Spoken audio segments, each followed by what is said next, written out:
Te doy la bienvenida al primer módulo del curso online de sutura perineal.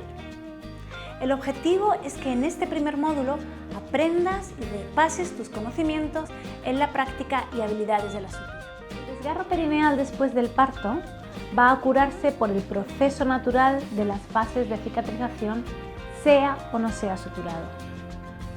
El siguiente vídeo muestra cómo manejar y cómo sostener cada instrumento quirúrgico para realizar una correcta sutura perineal.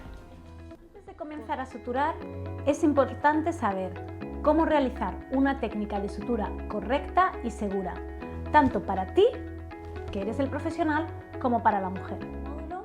Muchas gracias por confiar en nuestro trabajo y nos vemos en la siguiente.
Casa, del latín casa, lugar donde se desarrollan las relaciones de la vida familiar desde el nacimiento de un ser.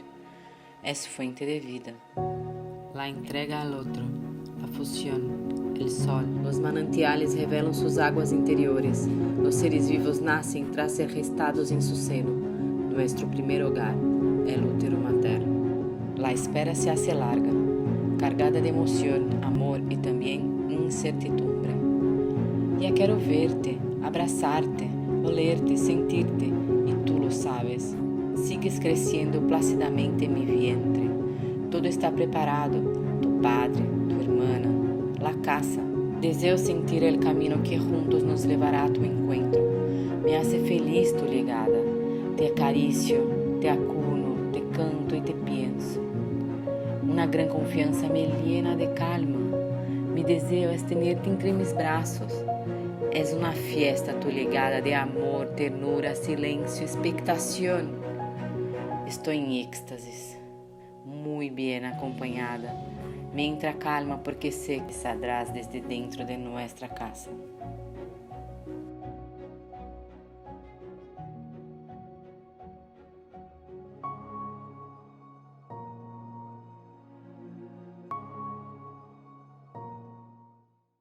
Hola a todas, hola a todos, me llamo Ada Galán y estoy en este festival para poder poner voz a las madres, ¿no?, en lo que es un foro científico como este. Para mí es un honor, es un privilegio poder compartir mi testimonio y poder dar a conocer un mensaje que quizás no tiene tanta publicidad como desearíamos, y es que el parto puede ser una experiencia maravillosa e increíble. Además de madre, no soy solo eso, soy también filósofa, así que voy a aprovechar esta oportunidad de estar en un foro científico y vengo aquí como filósofa infiltrada un poco a compartir con vosotros una serie de conceptos, una serie de, más que nada, como el tono que tienen las humanidades a la hora de abordar las problemáticas humanas, esa sensibilidad que tiene, esa amplitud de mirada, que yo creo que puede aportar mucho a la ciencia también. Y desgraciadamente en nuestra sociedad parece que hay una lucha, ¿no?, entre ciencias y letras, y la ciencia parece que no tiene nada que ver con las humanidades ni con el arte. Y yo creo que si hay un tema en el que podemos trabajar juntos, precisamente es este, en el de humanizar los paritorios, ¿no?, que mejor que las humanidades y la sensibilidad que tienen, ¿no?, y esa amplitud de mirada. A ese viaje, a ese pequeño viaje que parte de mi experiencia personal como madre y de mi bagaje profesional y de mi gusto por preguntarme por el porqué de las cosas y de ir al fondo de las cosas, no ir a la raíz de los temas para quitar las malas hierbas desde la raíz, a ese viaje os quiero invitar ahora. Bueno, vamos allá. Este es el título que me propusieron los organizadores del congreso, La voz de una mujer empoderada. Cuando me lo dijeron, confieso que como que me chirrió un poco y dije, uy, la voz de una mujer empoderada me sonó como como Superwoman, ¿no? La Mujer Maravilla, y dije, ella, contármelo un poco, ¿no? Empoderada por el parto, ¿no? Pero realmente, luego pensándolo, digo, es que es bastante preciso, porque ¿de qué vengo yo aquí a hablar sino de poder, de dar poder y de sustraer poder, de robar poder? Bueno, yo creo que la foto lo dice todo. Yo nunca me he sentido jamás en mis casi 40 años de vida tan poderosa, tan pletórica, tan potente, como en el nacimiento de mi segundo hijo, como en el nacimiento de Kai. Unas ganas de comerme el mundo, o sea, como de salir, de actuar, de dejar huella, de una intensidad, ¿no? Que estaba absolutamente eufórica. Y claro, yo sé que esa no es la experiencia habitual, desgraciadamente, ¿no? De la mayoría de las mujeres. Y he reflexionado bastante sobre esto, por qué mi experiencia fue así, tan empoderadora, tan, ¿no? Como esa inyección de potencia, ¿no? De capacidad, que tuvo un impacto muy positivo. Y es que realmente es eso, es que el parto no termina cuando acaba el parto. El parto tiene un impacto existencial, podríamos llamarlo así, ¿no? Como una especie de huella, como una impronta, como que atraviesa la biografía de la mujer. Y esto puede ser para bien o para mal, puede tener un impacto existencial positivo o puede tener un impacto existencial negativo. ¿En qué sentido? La mujer puede salir rota del paritorio, debilitada, herida, pero el parto también, lo sé, en primera persona, y hay otros tantos testimonios, te puede como reconstruir las piezas rotas de alguna forma, ¿no? Como integrar las piezas que tenías un poco sueltas, como llevarte a unos terrenos a los que no puedes llegar de ninguna otra manera. El parto, una puede querer olvidarlo completamente y con razones de peso, porque puede ser un auténtico infierno en muchísimos casos, debido a las condiciones que veremos ahora, y que de sobra como profesionales y matronas conocéis, o puede tener un impacto existencial positivo. ¿Qué quiero decir con esto? Que tenéis una responsabilidad enorme entre las manos, porque estáis acompañando un proceso absolutamente central en la vida de una mujer. Yo lo veo así. Yo voy contando. Entonces, a raíz de esta invitación, estaba pensando, ¿por qué? ¿Por qué hay mujeres que experimentan el parto de una manera tan positiva, que lo disfrutan mucho, que dicen, ha sido increíble, es que me encantaría volver a pasar por eso, como fue mi caso? O, al contrario, como algo, mira, lo quiero olvidar, terrible. ¿Por qué? Bueno, la primera razón, esto es obvio, ¿no? Yo no parí en unas circunstancias así, ¿no? Tan terribles y tan difíciles. Vosotros como profesionales ya sabéis qué es lo que está fallando en esta imagen, no hace falta que yo lo explique. Yo di a luz en unas circunstancias muy diferentes, de seguridad absoluta, de confianza, de intimidad. Esto habrá especialistas que lo explicarán sin duda muchísimo mejor que yo, no hace falta que yo me detenga en esto, la importancia de cómo, de dónde y con quién se da luz. Y claro, el tema de la violencia obstétrica, yo no pasé por ahí, ¿no? Esa sería la primera causa por la que fue un buen parto, un parto que quiero recordar siempre, ¿no? Entonces, bueno, a raíz de la invitación a participar aquí, he estado pensando en el tema de la violencia obstétrica. Hay muchísimos estudios sobre este tema, afortunadamente también desde el campo de la filosofía y los estudios de la ciencia, etc. Pero a mí yo vengo a traeros algo diferente, vengo a traeros algo de mi propia cosecha, algo que a mí me gusta y que quiero haceros pensar simplemente, ¿vale? Quiero mostraros unas imágenes de algo que a mí me ha sugerido todo este tema y quiero que no solo hablarse de esto, y es como ir a las raíces más profundas de la violencia obstétrica.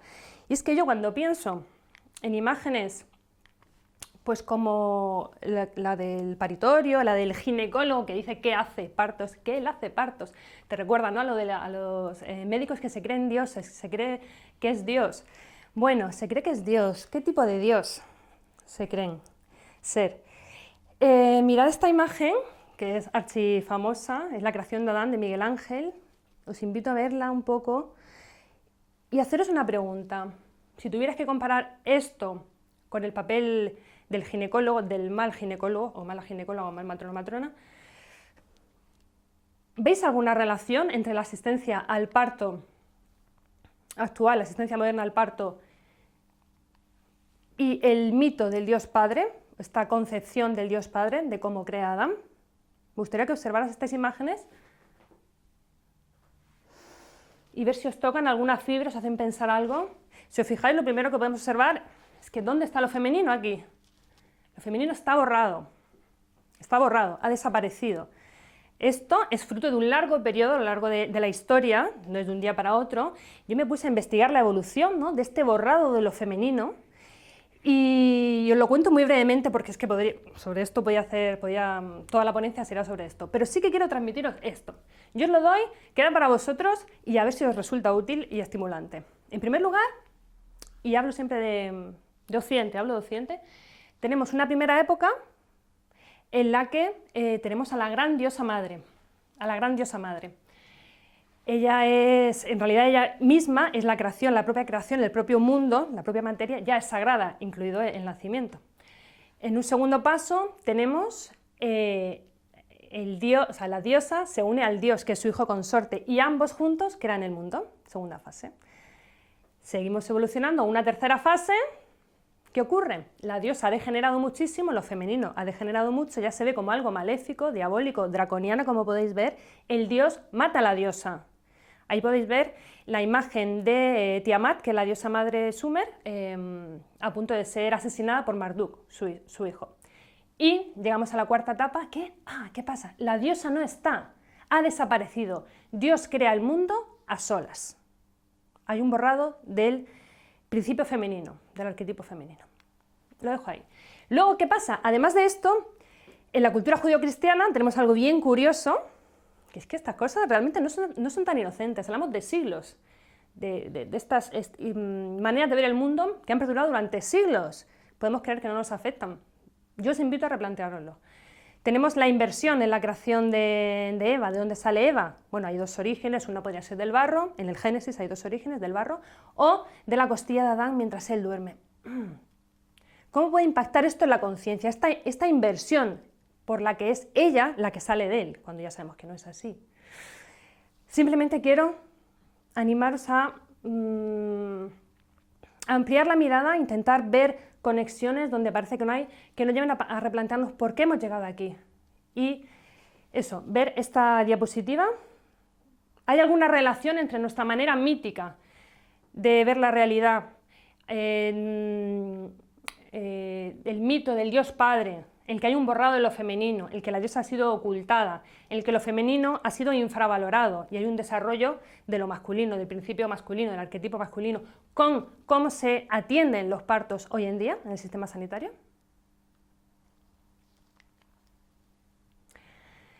Pero bueno, eso para mí sería el origen remoto, la raíz en cuanto colectivo, en cuanto humanidad, pero yo tengo un origen más cercano.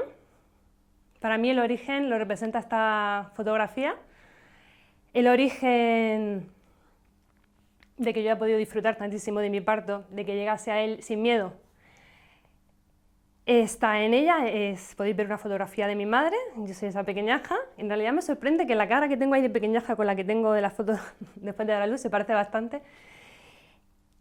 Y ella siempre me dijo que el parto no dolía, siempre, y eso me quedó como un mantra aquí en la cabeza. Ella podía decir el universo, ya podía decir la sociedad, lo que fuera. Ella no es que ocultase que era un proceso intenso, el parto no duele, son otro tipo de sensaciones, pero no es el dolor habitual de cuando estás enferma, cuando te pasa algo, es otra cosa, es una sensación intensa. Y yo me quedaba ahí flotando con ella en esa búsqueda de querer encontrar palabras adecuadas para algo que se resiste, ¿no?, a ser expresado en conceptos. Y ella me hizo ese regalo. Yo nunca tuve miedo al parto y nunca tuve miedo al dolor. De hecho, si tuve dolor, pues lo olvidé en el mismo instante porque no sé, y de luego no sufrí nada, cero en ningún momento. Para mí, ella fue la vacuna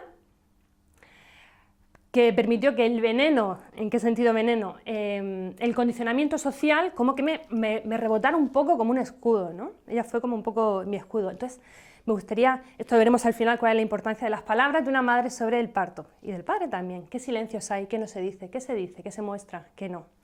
¿Qué concepción heredamos a nuestros hijos e hijas? En tercer lugar, el tercer motivo que yo he encontrado cuando he querido transmitir, ¿por qué mi parto fue bueno? Bueno, he hablado de no hubo violencia obstétrica, he hablado de las palabras de mi madre, de cómo me marcaron, y en tercer lugar, que pude alcanzar una especie de estado alterado de conciencia. No es nada raro, en realidad no es nada, es algo profundamente humano. Es algo profundamente humano alcanzar estados de conciencia que no son los ordinarios.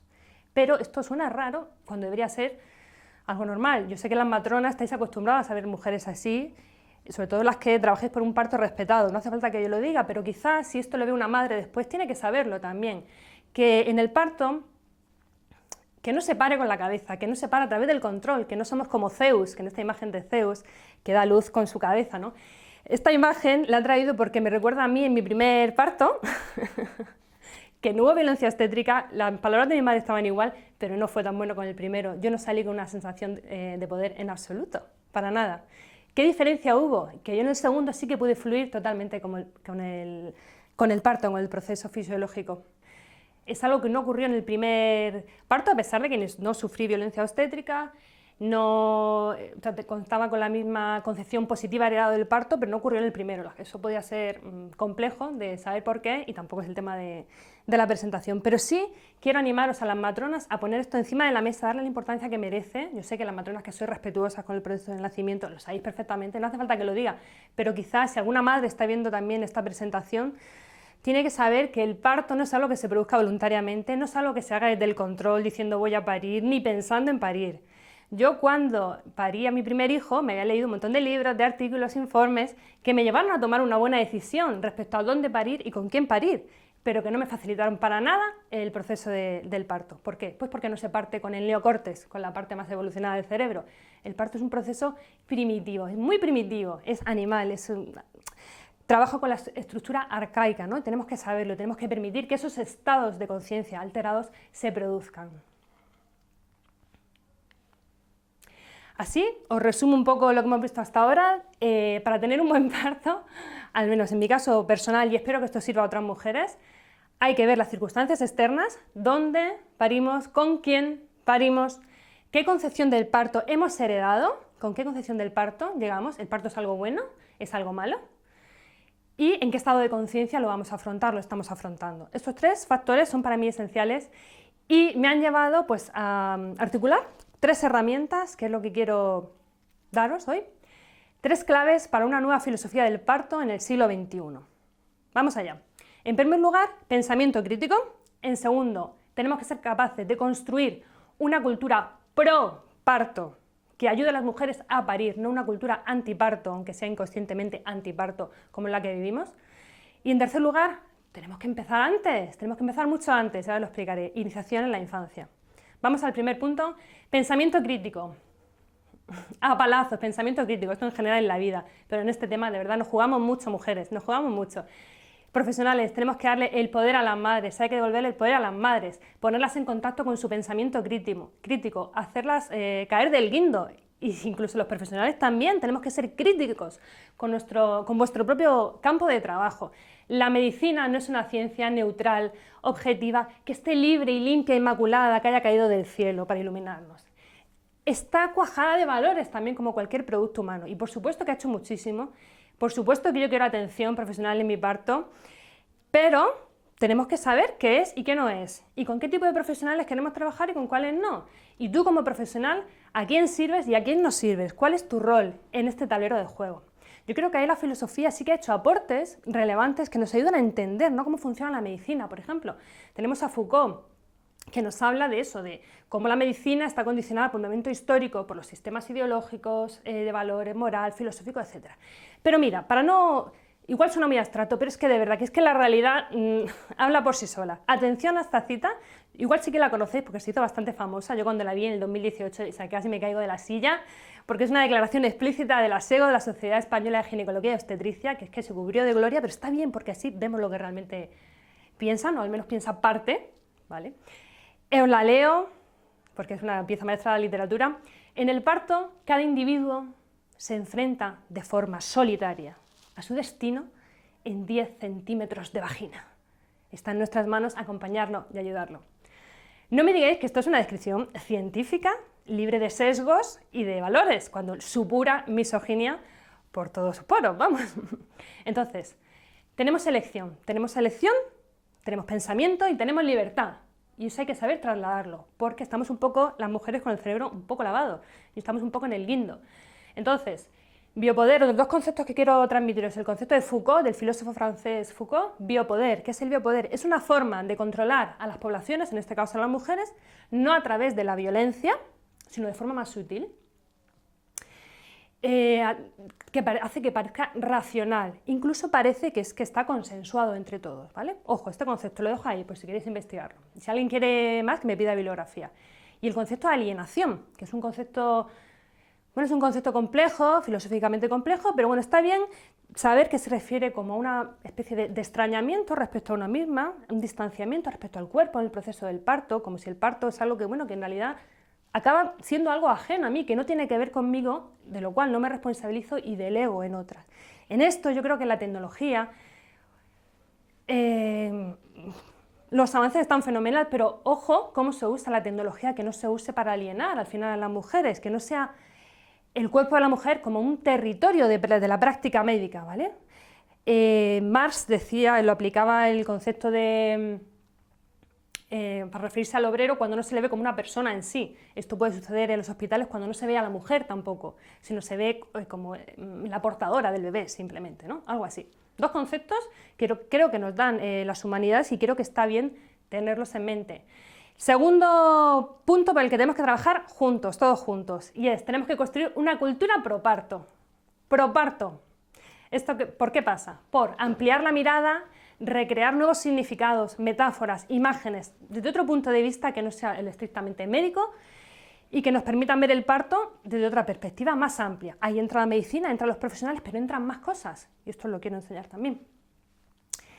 Mi sugerencia sería, tenemos que trabajar juntos para pasar de un modelo de parto génesis, vamos a llamarlo así, todos recordáis, ¿no? Como cuando el parto es como un castigo, ¿no? Sale en el Génesis, para ir con dolor a tus hijos, a un modelo diosa madre, vamos a llamarlo un modelo Gaia, que son dos campos semánticos diferentes. Vemos el primer campo semántico está asociado al control, al sometimiento, a la resistencia, al dolor, a la objetividad, solo, a la impotencia, al hacer, al intervenir, a la actividad. En cambio, el modelo de la diosa madre pues, se movería con otro tipo de conceptos que tienen que entrar en la discusión y que tienen que entrar en la práctica y que tienen que entrar en las vivencias. La aceptación, la libertad, la entrega, el goce, hay que hablar de eso también, porque es que da apuro hablar de eso, pero también existe goce en el parto. Muchas mujeres han dado testimonio de eso, entre las que me encuentro. El poder, el ser. Para mí, ojo, que no quiero que esto se malinterprete. No estoy hablando de abandonar la ciencia en ningún caso, en absoluto, sino abrirla y que se produzca una integración de valores humanos que están quedando fuera. Y la gran pregunta es, ¿podemos resignificar el parto para las generaciones del futuro? ¿Podemos convertirlo en algo estimable por sí mismo, aparte del resultado, que es el bebé, que es que eso todos estamos de acuerdo que es algo maravilloso, ¿no? Pero el proceso en sí mismo puede ser algo deseado, algo positivo para la propia mujer.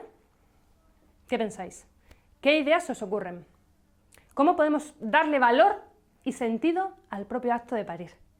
Yo os cuento mis ideas, a ver qué os parecen. Objetivo, superar la maldición del Génesis.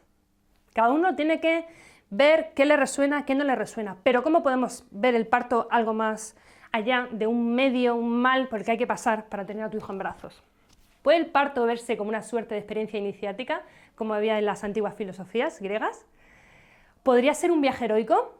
Ojo, no hablo de edulcorarlo, mostrarlo todo de color de rosa, falsearlo, escaparnos en idealizaciones. No, no es eso. Todos los viajes heroicos tienen sus monstruos, tienen sus retos, tienen sus desafíos. El parto también lo tiene, como experiencia humana compleja que es. Pero sí ampliar la mirada y, sobre todo, en mi opinión muy importante, ser capaces de dotarle de un sentido. Apropiarnos del parto, apropiarnos del parto. El parto no puede estar solo en manos de los expertos, ¿de acuerdo? Y yo digo un poco medio broma, medio en serio, tenemos que desdecir a Odén. ¿En qué sentido digo esto? Yo, cuando fui a buscar una matrona para mi segundo parto, me enteré que era un hombre, que era Alejandro Ojeda, que es uno de los organizadores del congreso. Y al principio fue como, ¡ay! ¿Pero cómo voy a parir con hombres? Si en el bebé es un mamífero, Odén dice que los hombres pueden no sé qué, no sé cuántos. Bueno, pues en el primer parto sí estuve rodeada de mujeres, en el segundo estuve con un matrón, con mi pareja y con mi hijo, o sea, rodeada de varones, y os puedo sentir que me sentí una reina absoluta y que el parto fluyó, que vamos, fantásticamente bien. Entonces, el parto es nuestro, el parto es cada una de nosotras, ¿no? ¿para qué puede servir el parto? ¿Para qué me sirvió a mí? A mí me sirvió para constatar partes de mí que yo empezaba a dudar que tuviera o no, que era capacidad total de presencia en el cuerpo. Reconciliarme con mi naturaleza más animal, más mamífera, ¿no? De la que estamos muy alejados. Somos una civilización muy anclada en el intelecto, ¿no? En lo mental. Para constatar eso, fuerza interior, sabiduría instintiva y algo que, pensarlo, vosotras como profesionales de este tema de la sexualidad también tenéis que saberlo. El parto es como devolverle un buen parto, un parto bien atendido, en el que permite que la mujer despliegue su capacidad de dar a luz, es reconciliarla con la dignidad de su sexualidad, de la sexualidad femenina. Es muy potente. Al final, se trata de recuperar nuestra autoridad como mujeres. La mujer que da luz es la que está en el centro de todo el proceso, para que la experiencia de poder parir sea al final parir poder. Así que esa es mi apuesta. Es una gran apuesta. El parto puede sanar nuestras heridas culturales. Nuestro corazón, al final, nuestras heridas culturales más profundas. Tiene ese potencial. El parto no es algo dañino solo, ni necesariamente. El parto puede sanar. Bueno, ¿cómo se os ocurre que podemos construir entre todas y todos esa cultura pro parto? Esa cultura en la que el parto no es una maldición por la que hay que pasar, sino que es algo diferente, es algo con potencial y estimable por sí mismo. Bueno, en primer lugar, tenemos que ser capaces, cada uno desde el campo en el que trabaje, tendrá más relación con esto o menos, pero tenemos que entender que los estados de conciencia alterados existen, han acompañado a la humanidad desde sus inicios, los estados estáticos, el estado de conciencia ordinario está muy bien para la cantidad de cosas que tenemos que hacer a lo largo del día, por supuesto, pero no es el único, ni es el más adecuado durante el parto. Luego, yo quiero reivindicar la utilidad de lo que dicen que es como inútil, lo soberanamente inútil, diré yo, porque son las cosas que hacen que la vida merezca la pena, la belleza, el amor, la libertad. Eso tiene que estar en el paritorio también. No puede ser que el único conocimiento autorizado sea el científico. Tienen que escucharse otras voces, la voz de las madres, la voz de las humanidades, como digo, la voz de la poesía, del lenguaje simbólico, que yo creo que tiene un potencial que vosotros podéis trasladar a la hora de trabajar con mujeres y luego os enseñaré un recurso para hacerlo, a ver qué os parece. En cuarto lugar, la tecnología. Vamos a usarla como acompañamiento y como protección, nunca como instrumento de alienación, nunca para la voz de la mujer no vale lo que dice hasta que la máquina dice que así es. Hay que escuchar a las madres también y hay que saber que ese uso se hace de la tecnología y al servicio de quién se trabaja y cómo se trabaja. Tenéis una función muy importante, hay que tener mucha cabeza también y mucho corazón. Humildemente todos estos consejos desde la admiración que siento hacia la profesión y ojalá que os sirva para algo.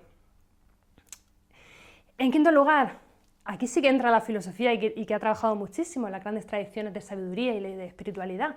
Reinterpretar el dolor. Esto es importante también, porque en general los partos suelen ser dolorosos, no todos, pero suele haber dolor. ¿Vale? No es lo mismo sentir dolor que sufrimiento. Eso lo explica muy bien el estoicismo, lo explica muy bien el budismo, ahí podríamos entrar, quizá en otra ocasión. Aparte de hacer esa distinción de que sufrimiento no es igual que dolor, dolor se puede sentir, el sufrimiento es como el añadido, ese sentimiento añadido que cree la inutilidad de lo que se está sintiendo y en el sinsentido de lo que se está sintiendo. El sentido del dolor, vosotros como matronas lo podréis explicar fantásticamente y seguro que en este festival hay gente que lo hace. ¿Cuál es el sentido del dolor? ¿Cómo nos conecta con el cuerpo? ¿Cómo hace que podamos facilitar el proceso del nacimiento, ¿no? A través de esas sensaciones tan intensas? Sexto lugar, para mí importante también, parece que da un poco ahí de cosilla a veces hablar de esto porque no quieres como herir a gente que lo ha pasado, mujeres que lo han pasado realmente mal, ¿no? En sus partos.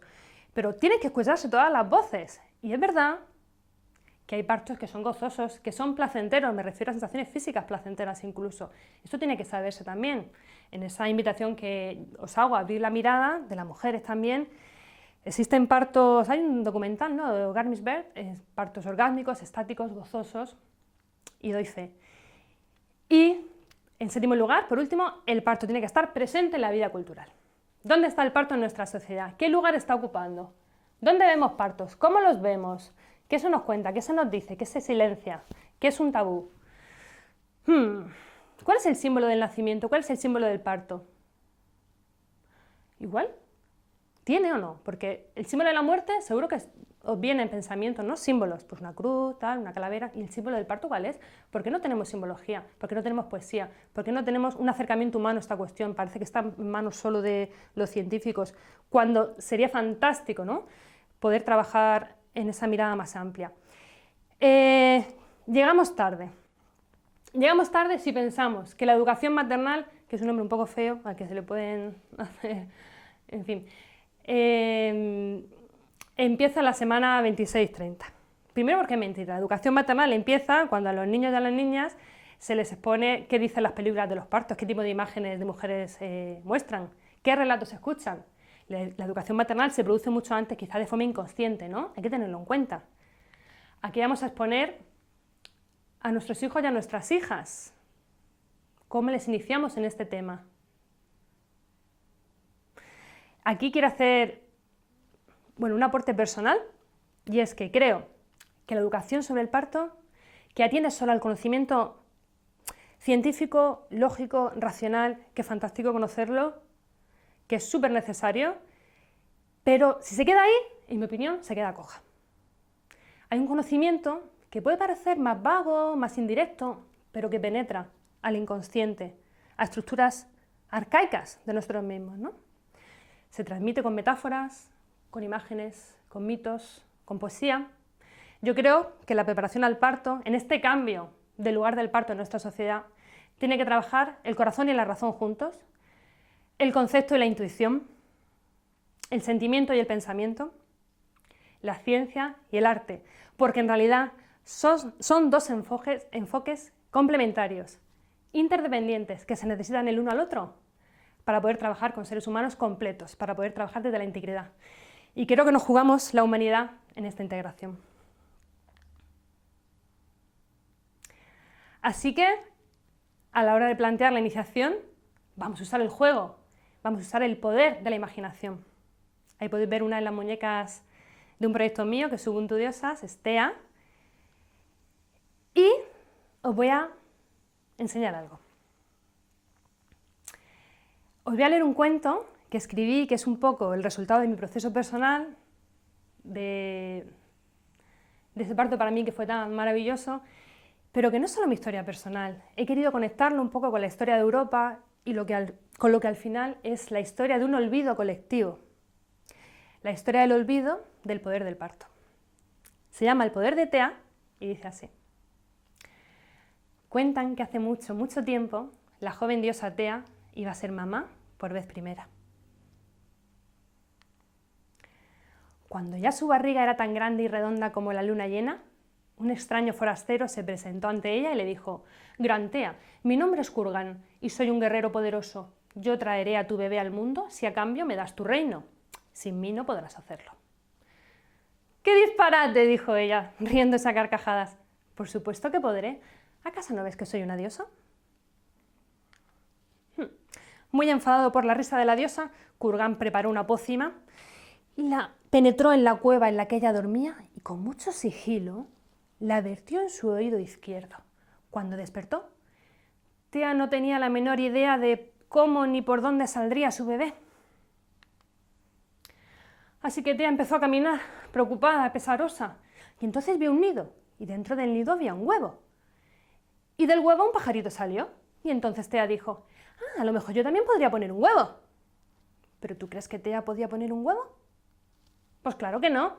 Y cuando lo intentó, solo consiguió hacer una pedorreta que hizo reír al pajarito. Así que Tea siguió caminando, preocupada y pesarosa, y entonces llegó hasta la playa, y allí vio una estrella de mar que se desprendió de uno de sus brazos, y de él otra estrellita salió. Así que Tea dijo: «A lo mejor mi bebé también podría salir de uno de mis pies». ¿Pero tú crees que el bebé de Tea podía salir de uno de sus pies? Pues claro que no. Y cuando lo intentó, solo consiguió dar un montón de patadas al aire que hicieron reír a las estrellas. Así que Tea siguió su camino, preocupada y pesarosa. Y entonces llegó al bosque, y allí encontró un pino que lanzó una piña, que soltó un piñón, y del piñón en la tierra un arbolito creció. Así que Tea dijo: «A lo mejor yo también tengo piñones». ¿Pero tú crees que Tea tiene piñones? Pues claro que no. Y cuando los buscó, solo consiguió hacerse cosquillas en las orejas. Así que Tea siguió caminando preocupada y pesarosa, y entonces se encontró con Kurgan, que la venía siguiendo desde el principio y que le dijo: «Pobre Tea, ya te dije que sin mí no podrías hacerlo, pero no te preocupes, tengo unas tijeras mágicas en un plis plas, saca a tu bebé fuera, tan solo te pido a cambio tu reino». «¿Pero qué es tu reino? A cambio de tu hijo». Llena de miedo, esta vez Tea asintió, cerró los ojos muy fuerte y justo cuando el guerrero tramposo iba a clavarle las tijeras, una enorme osa parda salió de un arbusto y le mordió en el culo al malvado Kurgan, que salió disparado como un cohete. Así que Tea le preguntó a la osa: «Dime qué hacer entonces, por favor. He olvidado cómo sacar a mi bebé». Pero la osa simplemente la miró, abrió la boca y emitió un gruñido grave y profundo, algo así como «¡Oh!». En ese momento, Tea sintió un latido, pero no de su corazón, sino de más abajo, de su útero, y ese latido se extendió como una ola por todo su cuerpo, que empezó a abrirse como una flor, latido a latido, oleada a oleada, cada vez más fuerte, más y más fuerte. Sus caderas se ensancharon, su piel se cubrió de sudor, sus mejillas se enrojecieron, sus ojos brillaron. Entonces Tea recordó su poder. «Yo sé parir, soy una diosa. Yo sé parir, soy poderosa». Y emitió un sonido profundo y grave, ¡uy!, como la osa, y su bebé salió suavemente entre sus piernas, por su vulva, y ella lo recogió y lo puso junto a su pecho. El día siguiente transcurrió tranquilo en el claro del bosque, en donde Tea y su bebé siguieron abrazados por mucho tiempo. Diosas sois, mas lo habéis olvidado. Diosas son, mas lo han olvidado. Recordárselo. Gracias.